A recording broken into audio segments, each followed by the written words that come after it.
Do you suffer from innovation constipation? It sounds painful, doesn't it?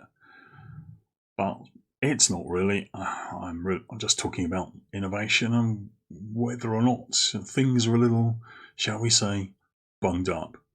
It also depends on your definition of pain, but as you know, we're not dealing with a medical condition. I'm just using it as a metaphor. So, employees of a business don't experience pain, but they do experience stress and discomfort, especially if they have to forego pay rises or worse, or even experience redundancy. So, I'd like you just to think about what innovation, or rather a lack of innovation, might do for your business.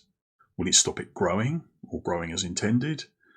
Will you lose out to competition, maybe even shrink? Will you lose out to competitors? Will you lose out for tendering opportunities? You don't have to be all super duper like a sort of Google or Microsoft or Apple of this world, but a business can embrace innovation to varying degrees. So at the very least, you may have some new products, services or processes. You might have greater advantage over your competitors. The things you do may not be so easily copied. You might have first mover advantage if legislation or rules have changed, or there's a new market. But you will be able to leverage your most precious assets, which are your employees. Now that'll do for a list of things. There's many more things innovation could do for you. But the thing is, are you actually ready? I have a system which will measure innovation potential, but that requires some surveys and some analysis.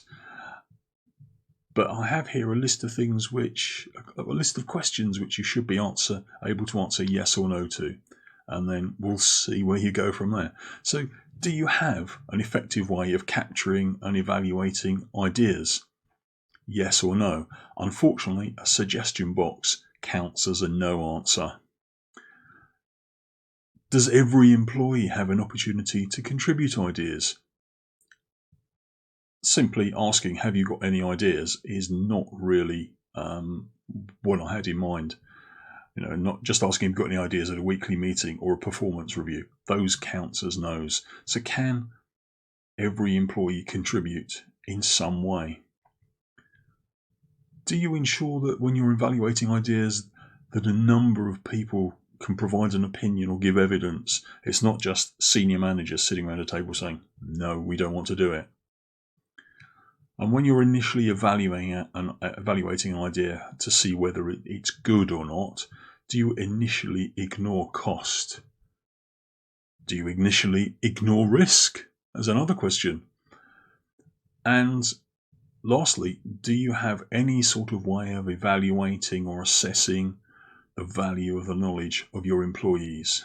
Now, there's 6 questions there. You should have answered yes or no, and if you really haven't answered yes to all of those questions, then you are a little bunged up innovation-wise. One no might not be serious, but the more you have, the more problems you have. So you should be able to tackle those things. It'll give you something to think about. If you want to just chat about them, please contact me. I'm more than happy to have a chat at any time. Until next time, bye for now.